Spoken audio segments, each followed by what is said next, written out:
Hello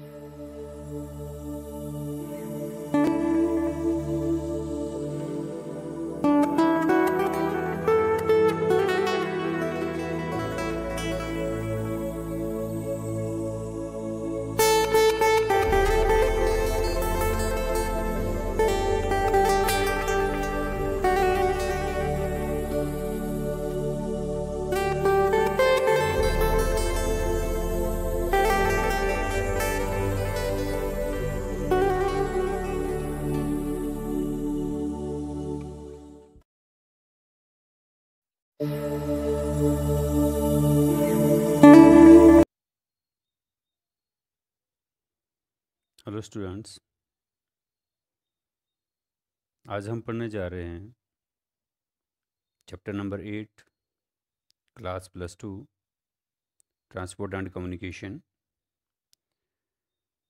जैसा आपने पहले भी हर घर पाठशाला के इस संस्करण में आपने बाकी चैप्टर्स को पढ़ा होगा और मुझे उम्मीद है कि आप ऑनलाइन स्टडी को एंजॉय भी कर रहे होंगे।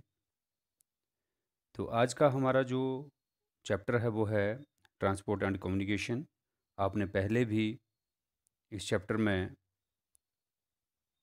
जो बाकी टॉपिक्स हैं उनके बारे में अपनी डिटेल में पढ़ा है। आज हमारा जो टॉपिक है वो है वाटर ट्रांसपोर्ट।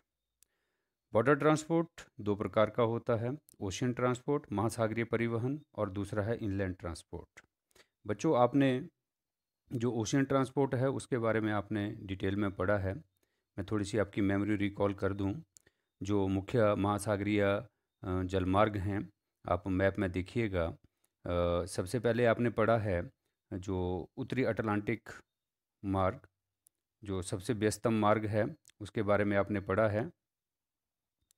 और इसके पश्चात आपने पढ़ा है आशा अंतरिप, केप ऑफ गुड होप, उस मार्ग के बारे में। फिर पनामा नहर, सुएज नहर, दक्षिणी अटलांटिक महामार्ग, पैसिफिक महामार्ग के बारे में आपने डिटेल में पढ़ा है। तो आज हम पढ़ेंगे, आज का हमारा जो विषय है अंतर्देशीय परिवहन या इनलैंड वाटरवेज के बारे में आज हम पढ़ेंगे। तो इनलैंड वाटरवेज होता क्या है कि जब स्थलखंडों में नदियों, झीलों और नहरों द्वारा परिवहन किया जाए तो उसको अंतर्देशीय जलमार्ग जो है कहा जाता है, या आंतरिक जलमार्ग जो है कहा जाता है। इस प्रकार के मार्ग के लिए कुछ आदर्श दशा जो है वो होनी चाहिए कि नदियाँ जो हैं, जैसे मैंने पहले कहा कि नदियों में, झीलों में और नहरों के द्वारा इस प्रकार का परिवहन होता है, तो आदर्श दशा जो है इसके लिए होनी ज़रूरी हैं।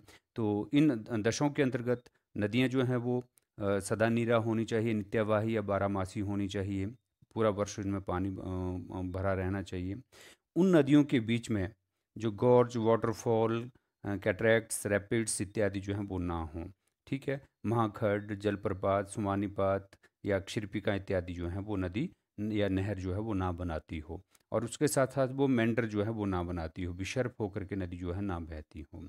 यहाँ पे एस्चुरीज जो हैं, एस्चुरीज ज्वार नदमुख, वो इसके लिए अनुकूल होती है, अनुकूल दशाएं हैं। इसका एग्जाम्पल है भारत की ही एक नदी है हुंगली नदी। हुंगली नदी में जो ज्वार नद मुख का जो हिस्सा है उसमें बड़े बड़े जो जहाज़ हैं वो कोलकाता के आंतरिक भाग तक जो हैं वो बड़े बड़े जहाज़ जो हैं आंतरिक भाग तक जो हैं वो माल ला और ले जा सकते हैं। तो ये इसके लिए कुछ एक अनुकूल दशाएं हैं जिनमें इस प्रकार का परिवहन जो है, आंतरिक परिवहन जो है किया जाता है। तो आज अब हम बात करेंगे विश्व के जो इस प्रकार के अंतर्देशीय जलमार्ग हैं या अंतरस्थलीय जलमार्ग हैं उनके बारे में आज हम पढ़ेंगे। तो सबसे पहले हम कॉन्टिनेंट वाइज जो है महाद्वीप के आधार पर जो है वो स्टडी हम करते हैं। सबसे पहले है नॉर्थ अमेरिका। नॉर्थ अमेरिका का एक विश्व का सबसे प्रसिद्ध बहुत ही महत्वपूर्ण एक जलमार्ग है, वो है Great Lakes Saint Lawrence waterways. ठीक है। ये जो महामार्ग है, ये जैसे ग्रेट लेक्स, अमेरिका की जो ग्रेट लेक्स हैं जिनको आप भली भांति आप जानते हैं, इनको आपस में इंटरकनेक्ट जो है वो किया गया है, आपस में जोड़ा गया है। फिर आगे चल कर के एक नदी है जिस नदी का नाम है सेंट लॉरेंस। तो सेंट लॉरेंस में जो के साथ जो है इस नदी को जोड़ा गया है और ये अटलांटिक ओशियन में जा कर के जो है वो मिल जाती है। तो यहाँ पे जो जो सेंट लॉरेंस नदी है, इस नदी में इस स्थान के ऊपर क्यूबेक नामक एक जगह है। क्यूबेक, इस मैप में आप लोग देखिएगा, क्यूबेक। तो यहाँ तक बड़े जहाज़ जो हैं वो आसानी से परिवहन करते हैं। और इसके साथ साथ आप लोग यहाँ पे देखिएगा जो लेक्स हैं, लेक्स को जो जोड़ा गया है जिनमें सुपीरियर लेक है, फिर मिशिगन है, हॉर्न है, ईरी, ओंटारियो इत्यादि जो है, इन सारी लेक्स को आपस में इंटरकनेक्ट जो है वो किया गया है और इस तरह से आगे की तरफ जो है जो अटलांटिक ओशियन है उस ओशियन में इसको आगे चल करके जोड़ा गया है। यहाँ के जो पतन हैं, इस मार्ग के जो पतन हैं वो अत्यधिक आधुनिक पतन जो हैं वो बनाए गए हैं, हाई टेक हैं। और क्यूबेक तक मैं बात कर रहा था, क्यूबेक तक जो है ये नदी, क्यूबेक तक लगभग 3760 किलोमीटर लंबा मार्ग जो है वो बड़े बड़े जहाज जो हैं क्यूबेक तक जो है वो इस मार्ग तक जो है पहुंच जाते हैं। और इसके कारण, यहाँ पे इस मार्ग के कारण ये जो अमेरिका का जो हिस्सा है वो हाईली डेवलप हो गया है। डेवलप की सेंस में ये पूरा हिस्सा जो है वो इस क्षेत्र में बहुत बड़ी बड़ी इंडस्ट्रीज जो हैं वो पाई जाती हैं। इकोनॉमिक डेवलपमेंट जो है इस पूरे हिस्से में जो है इस जलमार्ग के कारण हो चुकी है। तो ये जो ग्रेट लेक्स और सेंट लॉरेंस का जो हिस्सा है, इस हिस्से को पूरा का पूरा क्रेडिट जो है इस क्षेत्र की डेवलपमेंट में जाता है। फिर इसके पश्चात हम बात करते हैं, दूसरा जो मार्ग है वो है मिसिसिपी रिवर वाटरवेज। मिसिसिपी ये भी अमेरिका की ही एक बहुत महत्वपूर्ण नदी है। मिसिसिपी आप मानचित्र में यहाँ पे देखिएगा, मिसिसिपी रिवर ये खाड़ी मेक्सिको में जाकर के जो है वो गिरती है। और यहाँ पे एक मिनियोपोलिस नामक जगह है इस स्थान के ऊपर। तो जो स्टीमर इत्यादि हैं, जहाज इत्यादि हैं, वो मिनियोपोलिस तक जो हैं वो आंतरिक भाग तक जो है जाते हैं। तो ओहियो और मिसिसिपी ये जो जलमार्ग है ये किससे जोड़ता है? मैक्सिको की खाड़ी के साथ जो है ये जोड़ता है। ये भी एक बहुत ही महत्वपूर्ण मार्ग है। ये आता है हमारी जो ग्रेट लेक्स है उसके पश्चिम दिशा की तरफ। तो यहाँ पर का भी एक एरिया जो है इसकी डेवलपमेंट का जो कारण है वो यहाँ पे आंतरिक जल परिवहन मार्ग है। इसके पश्चात हम बात करते हैं यूरोप कॉन्टिनेंट की।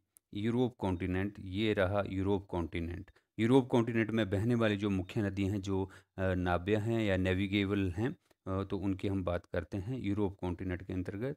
यूरोप कॉन्टिनेंट में हम बात करते हैं सबसे पहले जो महत्वपूर्ण इस यहाँ की नदियाँ हैं, चाहे वो पश्चिमी यूरोप है या मध्य यूरोप है या पश्चिमी रूस का हिस्सा है, इस हिस्से में जो बहने वाली नदियाँ हैं जिनमें राइन है, एल्ब है, सीन है, ये सारी की सारी नदियाँ जो हैं वो नाव्य हैं। लेकिन हम महत्वपूर्ण नदियों के बारे में ही इसमें हम अध्ययन करेंगे। तो इस प्रकार की नदियों में सबसे पहले आती है राइन रिवर, राइन नदी जलमार्ग। राइन रिवर जो है ये राइन रिवर जो है एक तरफ है हॉलैंड, ये जो या नीदरलैंड, और दूसरी तरफ जो है जर्मनी। इस हिस्से से जो है इसका ओरिजिन होता है। और स्विट्ज़रलैंड के यहाँ पे बेसल नामक जगह है, इस स्थान तक जो है इसमें नौकायन जो है वो किया जाता है। लगभग बेसल तक जो है इसकी जो डिस्टेंस बन जाता है वो 700 किलोमीटर है। 700 किलोमीटर तक जो है वो नेविगेबल है। और इसमें पूरब की तरफ से एक नदी आती है, रूहर नदी। इस नदी में भी नौकायन जो है वो किया जाता है। और ये जो है वो अत्यधिक व्यस्तम मार्ग है। इस नदी में लगभग प्रतिवर्ष लगभग जो है 20,000 से ज़्यादा जो हैं वो नौकाएं जो हैं वो चलती हैं। और लगभग 2 लाख से अधिक जो हैं वो मालवाहक जहाज जो हैं वो प्रतिवर्ष आते और जाते हैं। तो ये इस मार्ग के अंतर्गत जो मुख्य जो देश हैं जैसे आप यहाँ देख रहे हैं नीदरलैंड है, जर्मनी है, स्विट्ज़रलैंड है, फ्रांस है। इसके अलावा भी बहुत सारे ऐसे देश हैं जिनमें आप यहाँ इसमें स्लाइड में आप देखिएगा बेल्जियम है, इस तरफ जो है लग्ज़मबर्ग है। ये सारे के सारे देश जो हैं वो इस आंतरिक परिवहन का लाभ जो है उठाते हैं, और इसके आसपास भी औद्योगिक विकास जो है वो बहुत ज़्यादा हुआ है। इसके पश्चात रूस की ही एक यूरोप की एक महत्वपूर्ण नदी है डैन्यूब रिवर। डैन्यूब रिवर जो है वो उसका ओरिजिन होता है जर्मनी के ब्लैक फॉरेस्ट। इस हिस्से में ब्लैक फॉरेस्ट एरिया है, इस एरिया से इसका ओरिजिन होता है, और ये नदी बहती हुई जाती है, और आप लोग देख रहे हैं कि ब्लैक सी में जाकर के अपना जल जो है गिरा देती है। यहाँ पे दो नदियाँ जो हैं इसकी सहायक नदियाँ हैं, एक है टारना और दूसरी है सिवेरियन। ठीक है, ये दोनों नदियाँ जो हैं इनमें भी नौकायन जो है वो किया जाता है, और यहाँ पे जो निर्यात की जाने वाली वस्तुएं हैं ज़्यादातर वो खाद्यान्न है, जिनमें मक्की है या दूसरे अन्य खाद्यान्न है, लकड़ी है और मशीनरी इत्यादि जो हैं वो यहाँ पे इस नदी मार्ग के द्वारा जो है निर्यात की जाती हैं। इसके पश्चात आती है नेक्स्ट जो रिवर है वो है बोल्गा जलमार्ग। बोल्गा जलमार्ग के अंतर्गत ये हमारा पश्चिमी रूस का हिस्सा आ जाता है। ये पश्चिमी रूस में जो बोल्गा रिवर है, बोल्गा रिवर आप यहाँ रेड लाइन में भी आप लोग देख रहे हैं, बोल्गा रिवर इस तरह से बह करके जाती है और कैस्पियन सी में जो है अपना जल जो है गिराती है।